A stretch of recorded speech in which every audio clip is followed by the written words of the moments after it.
चलें जी। सबको स्क्रीन नज़र आ रही होगी आई गेस। अ, चलिए मैं इसको ज़ूम कर देता हूँ, ठीक है?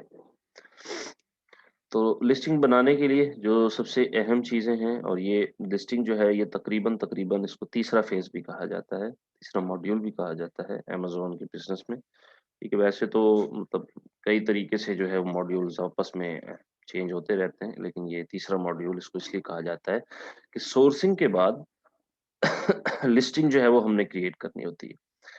अच्छा, हमने जितने भी अभी तक मॉड्यूल्स को डिस्कस किया है, वो एफबीए के मॉड्यूल को एफबीए के मॉडल को देखते हुए फिर उनको डिस्कस किया है, ठीक है? तो ये भी हम उसी को देख के करते हैं कि जब हमने एफबीए करना होता है, तो सोर्सिंग का जब हमारा फ़ेज़ हमने ऑर्डर पास कर दिया अपने सप्लायर को, हमने सप्लायर से बात कर ली, सप्लायर से हर चीज़ डिस्कस कर ली, पैकेजिंग के हवाले से उससे डिस्कस कर लिया। उसको बता दिया कि लेबल भी है भई आपने लगाने हैं, लोगो भी आपने लगाना है, हमारे प्रोडक्ट की पैकेजिंग भी आपने करनी है। मतलब हमने हर चीज़ उससे बात कर ली, डिस्कस कर ली। तो जब वो प्रोडक्शन कर रहा होता है प्रोडक्ट्स की, जब वो आइटम्स हमारी इन्वेंटरी जो है वो तैयार कर रहा होता है, तो हम उससे कुछ इमेजेस भी ले लेते हैं उससे प्रोडक्ट की कि भई आप हमें कुछ प्रोडक्ट की इमेजेस भी दे दो। रॉ इमेजेस लेनी है हमने, बनी हुई इमेजेस, वो वाली इमेजेस जो उसने अलीबाबा पे या जिस भी वेबसाइट से आपने सप्लायर से कॉन्टैक्ट किया है, वो इमेजेस नहीं चाहिए। उससे कहें भई मुझे रॉ इमेजेस जो हैं वो आप काइंडली दे दें, ताकि मैं उन इमेजेस को लेके अपने प्रोडक्ट की इमेजेस जो हैं वो बना सकूँ, ठीक है? वो इमेजेस हम उनसे ले लेते हैं, कोई भी 4-5 इमेजेस जो है वो हमने ले लेनी है उनसे। ठीक है, फिर हमने क्या करना है, फिर हमने लिस्टिंग की तरफ आना है, ठीक है? अब डमी लिस्टिंग मैंने आपको पहले गाइड कर दिया है कि डमी लिस्टिंग जो हमने हमने बनानी होती है, उसमें हमने जो सिर्फ़ लिस्टिंग के लिए रिक्वायर्ड चीज़ें होती हैं, ठीक है? मतलब इम्पोर्टेंट चीज़ें, जो अमेज़न जिसके बगैर हमारी लिस्टिंग को सेव नहीं करेगा, वो बना लेनी है, ठीक है? तो वो लिस्टिंग बना के डमी लिस्टिंग और उसके बाद उसके हमने लेबल्स जो हैं वो प्रिंट कर लेने होते हैं। ये एक चीज़ है, ठीक है? और प्रिंट लेवल मैं आपको बता चुका हूँ, ठीक है? अब अब डमी लिस्टिंग बनाना और आम लिस्टिंग बनाना इनमें फ़र्क क्या है, ठीक है? कोई फ़र्क नहीं है, तरीक़ेकार सेम है। डमी लिस्टिंग में ये है कि हो सकता है कि हम जो इन्फॉर्मेशन है, वो पूरी एक नहीं दे रहे और एक चीज़ ये भी है कि एक्चुअल इन्फॉर्मेशन शायद हम नहीं दे रहे, ठीक है? क्यों? क्योंकि वो भी हमारे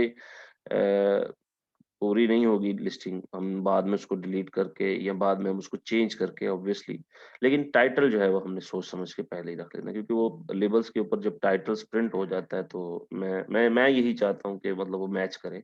वैसे तो कोई इतना ख़ास असर नहीं होता, लेकिन फिर भी टाइटल आपने जो है वो सोच समझ के ऐड कर लेना होता है। ठीक। तो डमी लिस्टिंग और एक एफबीएल वैसे लिस्टिंग में क्या फ़र्क होता है? कोई फ़र्क नहीं होता, ठीक है?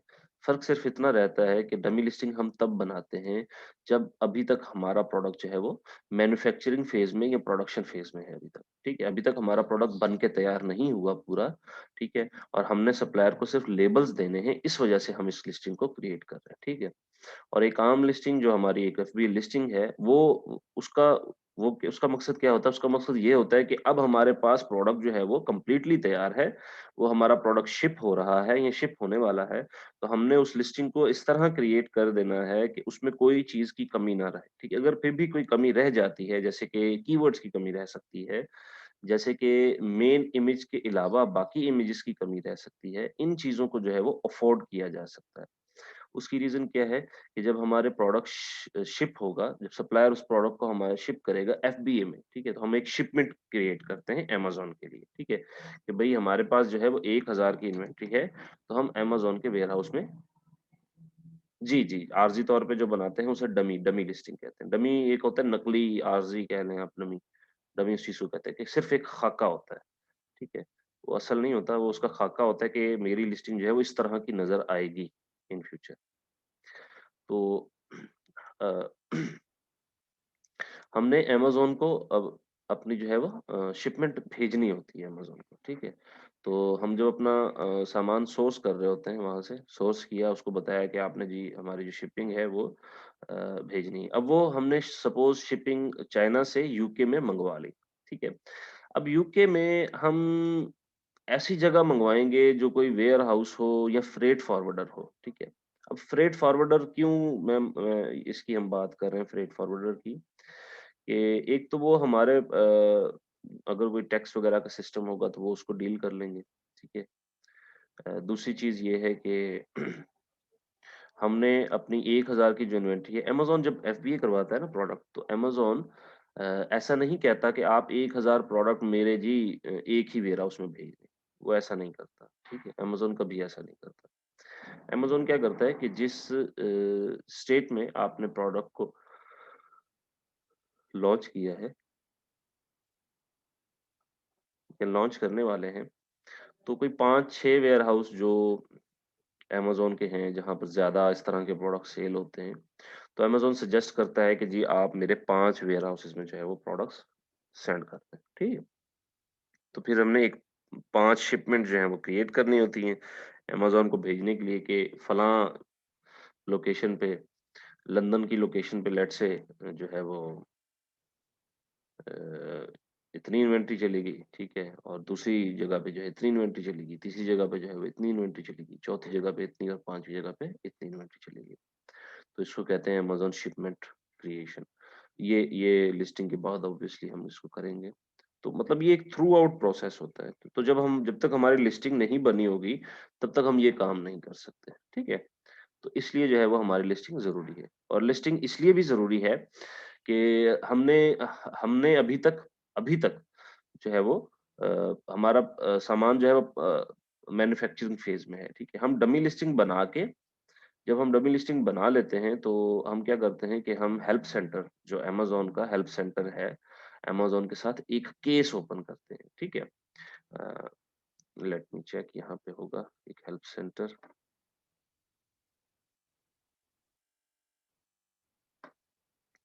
तो अमेज़न के साथ एक हम केस ओपन करते हैं, ठीक है? और उस केस में क्या करते हैं हम अमेज़न से पूछते हैं कि भई मैं ये प्रोडक्ट जो है, वो सेल करने जा रहा हूँ। इसकी ये इमेज है, इसकी ये टाइटल है, इसमें ये कीवर्ड्स हैं, ये इस ब्रांड का है। इट डिपेंड्स कि आपने अंदाज़ा लगाना होता है कितनी इन्वेंटरी होनी चाहिए। मैं इस पे आता हूँ आप पे, ठीक है? मैं इस चीज़ पे आता हूँ कि कितनी इन्वेंटरी होनी चाहिए। तो क्या बात कर रहे थे हम? आपने मेरी बात भुला दी।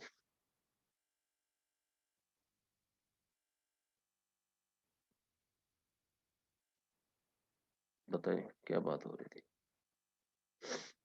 हाँ, हम डमी लिस्टिंग बनाते हैं और डमी लिस्टिंग बनाने के एक और मकसद ये भी होता है कि जो हमने डमी लिस्टिंग क्रिएट की है, अब देखिए अमेज़न को नहीं पता कि ये डमी लिस्टिंग है। अब डमी लिस्टिंग ये हमने एक नाम दिया है उसे, असल में होती वो लिस्टिंग ही है। लेकिन जैसे कि मैंने आपको बताया कि उसमें हमने गैर ज़रूरी चीज़ें अभी ऐड नहीं की, ठीक है? जैसे कि सेल प्राइस वगैरह हो गई या और इस तरह की कोई चीज़ें, जो रिक्वायर्ड चीज़ें हैं वो हमने उसमें ऐड कर दी, ठीक है? अब जो गैर ज़रूरी हैं अभी वो नहीं की, लेकिन जब हम दूसरी लिस्टिंग बनाते हैं, तो जो-जो चीज़ें उसमें माँगी हैं वो ज़रूरी हैं, नहीं ज़रूरी हमने हर चीज़ जो है वो फिल अप करनी होती है, ठीक है? क्योंकि हमने ऑप्टिमाइज़ रखना होता है अपनी लिस्टिंग को। तो एक और वजह ये भी होती है कि जब हम एक डमी लिस्टिंग क्रिएट करते हैं, तो क्रिएट करने के बाद अभी हमारा प्रोडक्ट मैन्युफैक्चरिंग फेज़ में, ठीक है? तो हम अमेज़न के साथ एक केस ओपन करते हैं, ठीक है? अमेज़न के एक जो सेलर सपोर्ट है, ठीक है? कस्टमर सपोर्ट है, उनके साथ जो है वो हम कॉन्टैक्ट करते हैं। हम उनसे पूछते हैं कि अमेज़न ये प्रोडक्ट हमने यहाँ पर अपलोड किया है, हम इसको एफबीए कर रहे हैं या इसको हम प्राइवेट लेबल करने जा रहे हैं। आपको कोई ऐतराज़ तो नहीं है इस प्रोडक्ट में? अगर मैं इस प्रोडक्ट को बेचता हूँ अमेज़न पर, आपको कोई ऐतराज़ तो नहीं है? या मेरे प्रोडक्ट पे किसी किस्म की कोई रिस्ट्रिक्शन या किसी किस्म का कोई चीज़ उसकी रीज़न अब क्या है कि बाज़ औक़ात ऐसा होता है कि हम प्रोडक्ट हमने हंट कर लिया, हर चीज़ कर ली, उसमें कोई इस तरह की चीज़ हमें नज़र नहीं आती, ठीक है? लेकिन बाद में जो है वो अमेज़न पता नहीं क्या एक आधी छोटी चीज़ हम हमसे अगर मिस भी हो जाए तो अमेज़न जो है वो जब उसको क्वालिटी चेक कर रहा होता है तो बाद में वो इश्यू क्रिएट हो जाता है। मेरे साथ गाइज़ रियली मेरे साथ ये हुआ है। मैंने प्रोडक्ट को अपलोड किए हैं 2 मेरे प्रोडक्ट अपलोड हुए हैं, उनका क्वालिटी चेक हुआ है, वो प्रोसेस हुए हैं, उन पे ऑर्डर्स आए हैं, ऑर्डर आने के बाद अ क्या जब उस पे ऑर्डर आने शुरू हो गए तो 1 महीने के बाद उन्होंने मेरी वो प्रोडक्ट जो है वो वहाँ से हटा दिए, ये कहकर के पॉलिसी वायलेशन, ठीक है? Not allowed on Amazon store और पॉलिसी वायलेशन। तो जब मैंने उनसे पूछा, तो वो ये कहते कि आप जो है वो इस कैटेगरी में नहीं बेच सकते। सो ये बाद में फिर नुकसान होता है इस चीज़ का। तो मकसद बताने का क्या है कि जो भी कैटेगरी हमने चूज़ की है, जिस भी कैटेगरी में हमने अपनी लिस्टिंग क्रिएट की है, उस लिस्टिंग को क्रिएट करने के बाद हम अमेज़न के साथ एक कस्टमर सपोर्ट के साथ एक कॉन्टैक्ट करते हैं, ठीक है? अमेज़न के साथ कस्टमर कॉन्टैक्ट के साथ क कॉन्टैक्ट कैसे किया जाता है, ठीक है? तो यहाँ पे ये बहुत-बहुत ये यहाँ पे आप आ जाएँ हेल्प में, तो हेल्प में आके आप यहाँ पे लिखें केसेज़,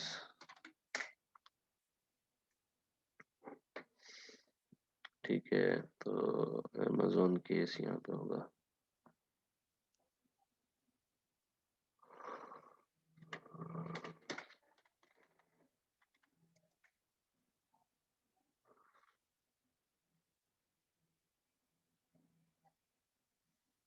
वैसे यहाँ मिल नहीं रहा, किधर गया?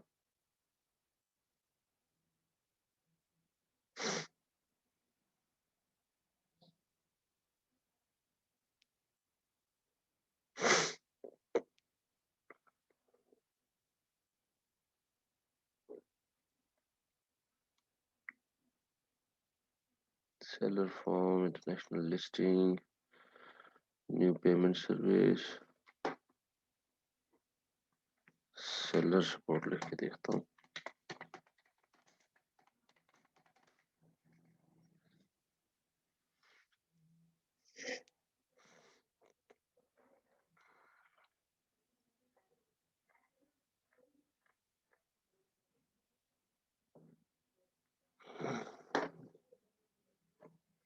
ये अक्सर ना चेंज करते रहते हैं फंक्शन, इसलिए फिर सर्च करना बेहतर रहता है। पता नहीं क्यों नहीं मिल रहा ये। चलें शायद इस वक्त नहीं मिल रहा हमें, बाज़ औक़ात ऐसा होता है। इसको थोड़ी देर बाद चेक कर लेते हैं। तो अमेज़न के साथ हम कॉन्टैक्ट करते हैं और अमेज़न से पूछते हैं कि भई डियर अमेज़न, ये हमने लिस्टिंग बनाई है, ये कैटेगरी है, ये प्रोडक्ट है, ये इस तरह जो है वो बिकेगा, इसमें आपको कोई एतराज़ तो नहीं है? कोई इसमें रिस्ट्रिक्शन किसी किस्म की जो मुझे अभी मालूम नहीं है, आप बताएँ मुझे। तो वो आपकी लिस्टिंग को, आपके एसक्यूयू को चेक करता है। हर एक चीज़ को तसल्ली से चेक करके वो बताता है कि जी, नहीं कोई इश्यू नहीं है। तो ये हम 2-3 दफ़ा करते हैं। मतलब मॉर्निंग में एक बंदे से सेलर सपोर्ट से कॉन्टैक्ट, फिर इवनिंग में कॉन्टैक्ट किया, तो बंदे शिफ्ट चेंज हो जाती है ना, फिर जो है वो नाइट में किया, ठीक है? तो एक ये करने के बाद हम 2 या 3 दफ़ा इस चीज़ को कन्फर्म करते हैं कि हमारा जो हमने लिस्टिंग क्रिएट की है, इसमें किसी किस्म की कोई रिस्ट्रिक्शन नहीं है, इसमें किसी किस्म की कोई इश्यू नहीं है अमेज़न की तरफ से। ये हम करते हैं ताकि हम इन फ्यूचर जो अगर हमारा प्रोडक्ट बैन किया जा सकता है, प्रोडक्ट डीलिस्ट किया जा सकता है, प्रोडक्ट को रिस्ट्रिक्ट किया जा सकता है, प्रोडक्ट को हटाया जा सकता है, ये कोई भी इश्यूज़ हैं वो हम फ्यूचर वाले जो हैं वो अभी हम कर लें ताकि बाद में हमें इसका इश्यू ना हो। क्योंकि देखिए हमने कदम फूँक-फूँक के रखना होता है। ये बहुत एहतियात से कदम रखना होता है। ये बहुत बड़ा देखिए इन्वेस्टमेंट भी होती है इसमें, टाइम कंज्यूमिंग भी होता है स्टार्ट में, और इसी के साथ-साथ देखिए अर्निंग तो है, नो डाउट इसमें बहुत अच्छी अर्निंग है, बहुत अच्छा जो है वो प्रॉफिट मार्जिन भी निकल आता है इसमें। लेकिन अमेज़न इसी ऐसे ही जो है वो नंबर 1 वर्ल्ड की ई-कॉमर्स प्लेटफ़ॉर्म नहीं बना। इनकी पॉलिसीज़, इनके तरीक़ेकार बहुत स्ट्रिक्ट और बहुत जो मतलब सेलर इनको समझता है वही काम कर सकता है। जो नहीं समझता वो लास्ट पेजेज़ पे पड़े हुए हैं, ठीक है? ये असल में रीज़न है। चलें स्टार्ट करते हैं हम प्रोडक्ट को ऐड करने से, ठीक है? मैं वैसे आपको बता चुका हूँ कि प्रोडक्ट को ऐड करने के लिए कैटलॉग में जाके ऐड प्रोडक्ट पे क्लिक करें, या इन्वेंटरी में जाके ऐड अ प्रोडक्ट पे क्लिक करें, ठीक है? 2 तरीक़ेकार मेनली जिनको मैं ज़िक्र करता हूँ, अगर मी टू करना है तो प्रोडक्ट को यहाँ से हम सर्च करेंगे। पहले से ही कोई प्रोडक्ट अमेज़न पर बिक रहा है, उसी प्रोडक्ट को आप भी बेचना चाहते हैं, देखिए अब वो सेम प्रोडक्ट है तो अमेज़न डुप्लीकेशन अलाउ नहीं करता। तो जब अमेज़न डुप्लीकेशन अलाउ नहीं करता, इसका मतलब है कि आप उसी लिस्टिंग को जो है वो ढूँढेंगे। अगर आप मी टू कर रहे हैं तो आपने उमूमन अब ये तो आम सी बात है कि उस प्रोडक्ट का एसन जो है वो आपने कॉपी करके रखना होगा। जिस प्रोडक्ट पे आपने मी टू करना है, उस प्रोडक्ट का एसन आपके पास होना चाहिए। उस एसन को हम यहाँ पे लिखेंगे तो वो प्रोडक्ट हमारे सामने आ जाएगा। अब मैं इसका आपको एक बता देता हूँ कैसे, ठीक है? कि अगर आप एक प्रोडक्ट जो है वो मी टू कर रहे हैं, आपने उसको रिसर्च किया, सब कुछ किया और मी टू पे वो प्रोडक्ट आना चाहता है, ठीक है? तो आप क्या करते हैं, मैं कहता हूँ जी, आप उस प्रोडक्ट को बेचना चाहते हैं, ठीक है? तो आपको उसका एसन चाहिए, चाहिए ही चाहिए एसन।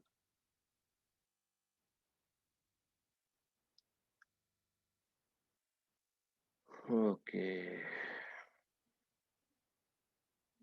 चलें इसको ओपन कर लेते हैं। ये यूआरएल के अंदर भी एसन मौजूद होता है, ठीक है? और यहाँ पे भी एसन मौजूद होता है। जहाँ से आपको बेहतर लगे आप वहाँ से इसको कॉपी कर लें। मैंने इसको उठाया, मैंने इसको पेस्ट किया और मैंने इसको सर्च कर दिया। जो मैंने इसको सर्च किया देखेंगे यहाँ पे वही प्रोडक्ट आ गया, ठीक है? मिचेन carpet car mat W924 BLK मिचेन कारपेट कार मैट, ठीक है? तो इसको हम सेलर कंडीशन न्यू करके सेल दिस प्रोडक्ट को इस पे सेल कर सकते हैं। एक चीज ये होगी, ठीक है? अब चूंकि हम मी टू नहीं कर रहे, हम एक नया प्रोडक्ट ऐड कर रहे हैं, तो हमने इस बटन पे क्लिक करना है। हम I am adding a product not sold on Amazon, मैंने इसके ऊपर क्लिक किया।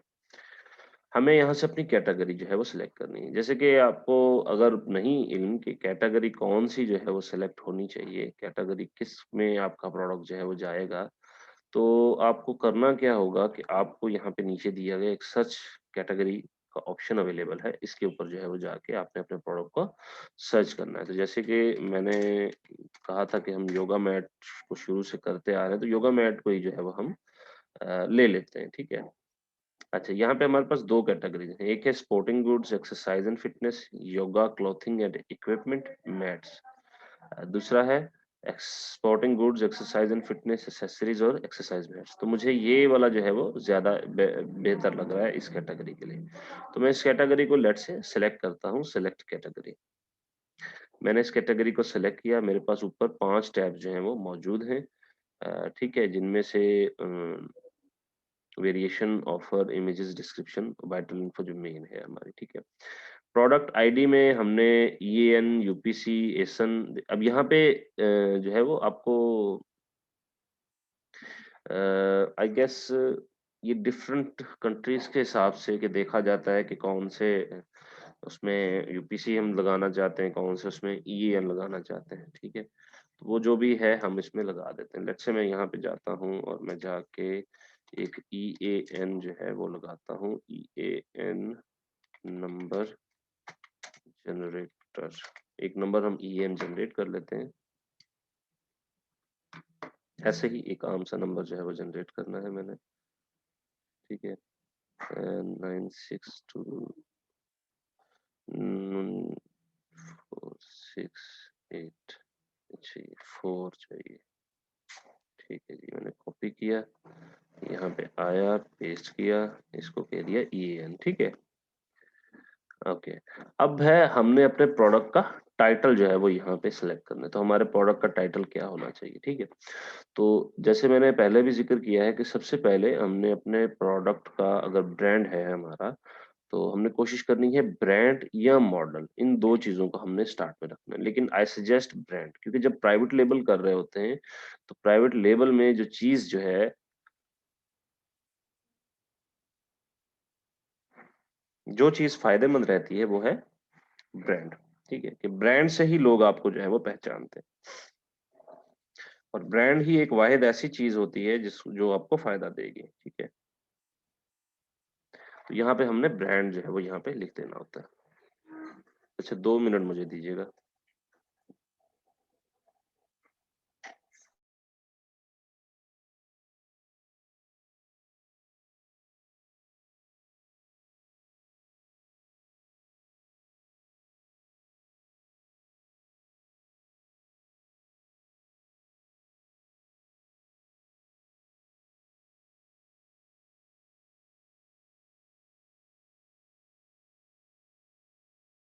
चलें स्टार्ट करते हैं अगेन वहीं से। Thank you for waiting. Okay, तो प्रोडक्ट नेम का मैंने तरीकाकार आपको बताया था। प्रोडक्ट नेम में हमने अपना ब्रांड जो है वो ऐड कर देना।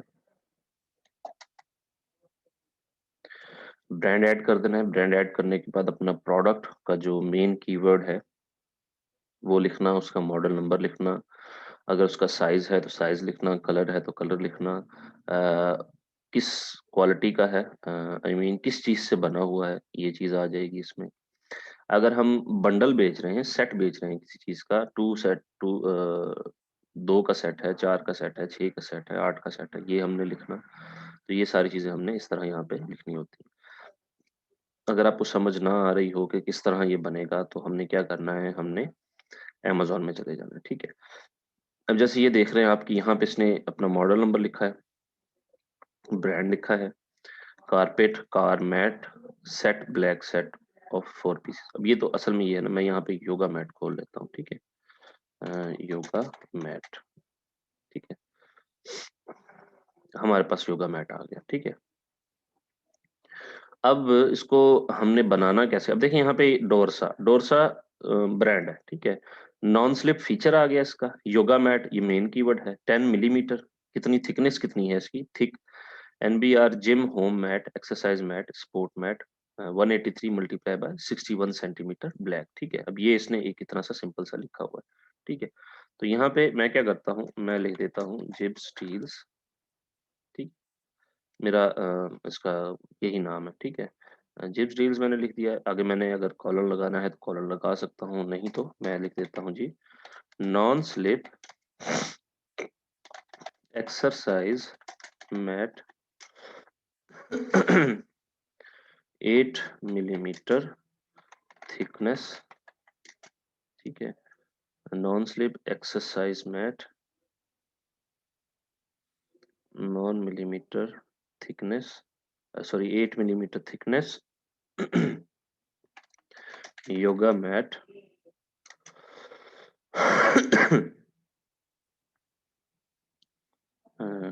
इसको हम कर देते हैं जी, आगे इसका मैं लिखता हूँ साइज कर लेते हैं, स्पोर्ट्स मैट, एक्सरसाइज मैट भी आ गया, योगा मैट भी आ गया, exercise mat, yoga mat, sports mat, ठीक है। 180 मल्टीप्लाई बाय, मल्टीप्लाई इस तरह लिख देते हैं, 180 multiply by 60 centimetre grey, GRE by grey, ये मैंने इसका कलर लिख दिया, ठीक है। ब्रांड नेम आ गया जी जिब्स डील्स, ठीक है। मैन्युफैक्चर भी जिब्स डील्स। अच्छा, अब ये मैन्युफैक्चर और इसका क्या यहाँ पे क्यों मांगा गया है हमसे, ठीक है। ब्रांड नेम, ब्रांड नेम तो ऑब्वियसली हमारा जो ब्रांड जिस चीज पे रजिस्टर्ड होगा। आपकी यूनी 11 बजे स्टार्ट होती है,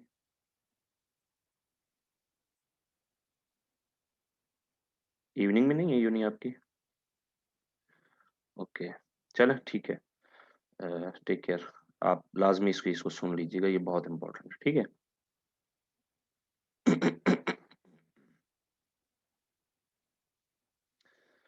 ब्रांड नेम और मैन्युफैक्चरर, ठीक है, क्या फ़र्क है और क्यों हमने यहाँ पे लिखना होता है? हमने प्रोडक्ट नेम के आगे भी अपना जो है वो ब्रांड और चीज़ लिखी है। अब देखिए ब्रांड नेम हमारा ब्रांड है, ठीक है। मैन्युफैक्चरर बाज़-औक़ात मैन्युफैक्चरर डिफरेंट होता है, ठीक है, और उसको हम अपने ब्रांड के नाम से सेल कर रहे होते हैं। लेकिन जब पीएल हम करते हैं तो मैन्युफैक्चरर और ब्रांड नेम हम ज़्यादातर सेम ही लिखते हैं, ठीक है। तो हमने इनको यहाँ पे सेम जो है वो लिख देना होता है। इसके बाद आ जाती है वेरिएशन। वेरिएशन में लेट्स से अगर साइजेस वगैरह हमने ऐड करने हो तो साइजेस वगैरह जो है वो यहाँ पे हम ऐड कर सकते हैं। जैसे कि मैं जाता हूँ जी कलर साइज, ठीक है, डिस्प्ले लेंथ है, डिस्प्ले वेट, मैं यहाँ पे देख लेता हूँ अगर कोई हमें बेहतर नजर आता है। शेप साइज है, स्टाइल नेम है, विड्थ है, साइज नेम है, ठीक है। और आई गेस कलर के हिसाब से हम इसको कर सकते हैं या साइज के हिसाब से कर सकते हैं, छोटा बड़ा इस हिसाब से अगर हम इसको सेल करना चाहें तो हम यहाँ पे वेरिएशन जो है वो ऐड कर सकते हैं। खैर वेरिएशन मैं अभी नहीं कर रहा। इसके बाद आ गया जी सेलर एसकेयू। तो सेलर एसकेयू मैं एक बेच रहा हूँ योगा मैट, ठीक है। तो मैं क्या करता हूँ, मैं कहता हूँ जी YMT योगा मैट, ये मैंने अपना एक कोड लगा दिया YMT 100001, ठीक है। ये मैंने इसको एक सेलर एसके दे दी, ये मेरा एक जो है वो है। फिर अगर दूसरा लगाऊंगा मैं, दूसरा आ जाएगा, तीसरा होगा तो तीसरा आ जाएगा, चौथा होगा तो चौथा आ जाएगा। इसकी इस तरह मुझे याद रहेगा। मेरी प्राइस क्या है, मैं किस प्राइस पे जो है वो सेल करने जा रहा हूँ। मैं 49.99 में सेल करने जाता हूँ, ठीक है। क्वांटिटी, मेरे पास क्वांटिटी कितनी है, मैं कहता हूँ जी मेरे पास क्वांटिटी है जी 500, ठीक है। मैंने 500 की क्वांटिटी दे दी। मैं न्यू ही प्रोडक्ट सेल कर रहा हूँ और मैं इसको FBA कर रहा हूँ, ठीक है, फुलफिल बाय अमेज़न। अगर हम इसको FBM करेंगे, मर्चेंट फुलफिल करेंगे, तो ये लिस्टिंग अभी से एक्टिवेट हो जाएगी, ठीक है। क्यों? क्योंकि अमेज़न को नहीं पता कि हमारे पास इन्वेंटरी है या नहीं है। FBM जब हम करेंगे, तो जब तक अमेज़न हमारी इन्वेंटरी रिसीव नहीं करता, तब तक हमारी ये लिस्टिंग जो है वो एक्टिवेट नहीं होगी, ठीक है। जैसे ही वो इन्वेंटरी हमारी रिसीव कर लेगा, हमारी लिस्टिंग जो है वो एक्टिवेट हो जाएगी और जो क्वांटिटी हमने यहाँ पे बताई है या जो अमेज़न को हम भेज रहे हैं, वो जब उसको रिसीव करेगा, वो एक्नॉलेज करेगा कि जी आपकी इन्वेंटरी जो है वो हमारे पास पहुँच गई है और फिर ये हमारी लिस्टिंग जो है वो एक्टिवेट हो जाएगी। खैर, यहाँ पे मैंने ये कर दिया, ठीक है। इसके बाद आ जाएँगी इमेजेस। अब इमेजेस की बारी आ गई, तो इमेजेस जो हैं वो हमने बहुत एहतियात से और बड़े जी अ, तरीकेकार से जो है वो इमेजेस हमने उठानी होती हैं। लेट्स से मैं alibaba.com पे जाता हूँ, ठीक है। मैं यहाँ पे लिखता हूँ जी योगा मैट।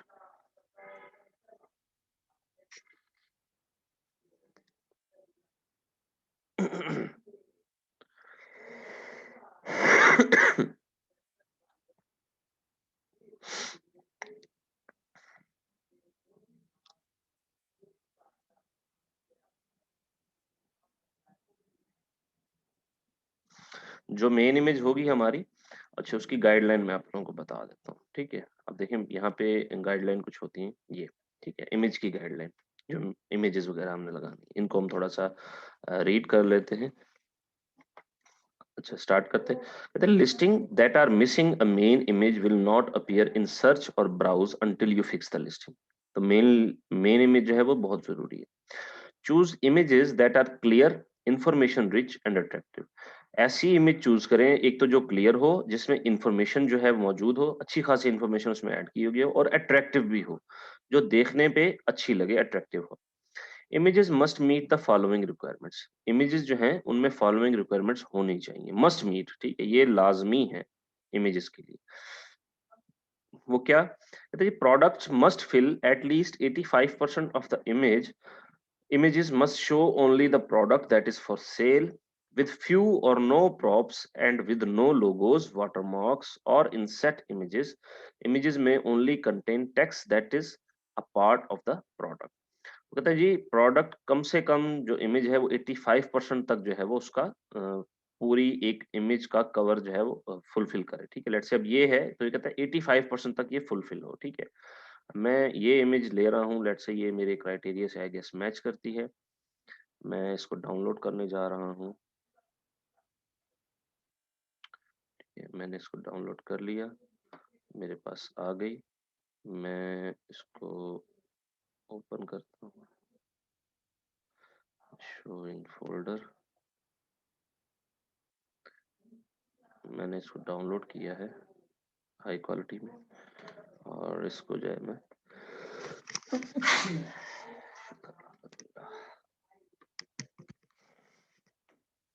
मैं इसको नाम दे देता हूँ YMT 10001 yoga mat main image, ठीक है। मैंने इसको कुछ भी नाम दे दिया और मैं इसको सेव कर लेता हूँ जी PNG में। लेट्स से मैंने इसको PNG में सेव कर लिया। अदर ऐसे वैसे हम करना नहीं चाहते, लेकिन इससे हमें कॉपीराइट का भी इशू आ जाता है, ठीक है। लेकिन फिलहाल के लिए मैंने इसको कर लिया। 85% तक जो है वो कवर करे, जो आपकी पिक्चर है उसमें आपका जो प्रोडक्ट है वो 85% तक उस इमेज को कवर कर रहा हो। इमेज में सिर्फ वो चीज दिखाई जानी चाहिए जो सेल में हो, उसमें कोई लोगो, कोई वाटरमार्क, कोई इमेज के अंदर इमेजेस ना हो ज्यादा, ठीक है। और इसमें ऐसे टेक्स्ट हो, ऐसा टेक्स्ट जो है उसका हिस्सा बने जो प्रोडक्ट का पार्ट हो, ठीक है, प्रोडक्ट से हट के ना हो, ठीक है। दूसरी चीज आ गई, main images must have a pure white background, must be a photo not a drawing, ठीक है। मेन इमेज जो है वो प्योर व्हाइट बैकग्राउंड के साथ होनी चाहिए, ठीक है। व्हाइट बैकग्राउंड के अलावा इमेज आपने मेन नहीं लगानी होती। और ये एक पिक्चर होनी चाहिए, एक फोटो होनी चाहिए, एक ड्राइंग नहीं होनी चाहिए, जो 3D ड्राइंग होती है इस तरह की नहीं होनी चाहिए। And must not contain excluded accessories, ठीक है। और ऐसी एसेसरीज भी आपने उसमें शो नहीं करनी जो आप ऑफर ही नहीं कर रहे, जो आप दे ही नहीं रहे, ठीक है। Images must be at least 1000 pixels on the longest side and at least 500 pixel on the shortest size to be zoomable। कम से कम जो इमेज का साइज है वो 1000 बाय 500 होना चाहिए, ठीक है। अब लॉन्गेस्ट साइज इसकी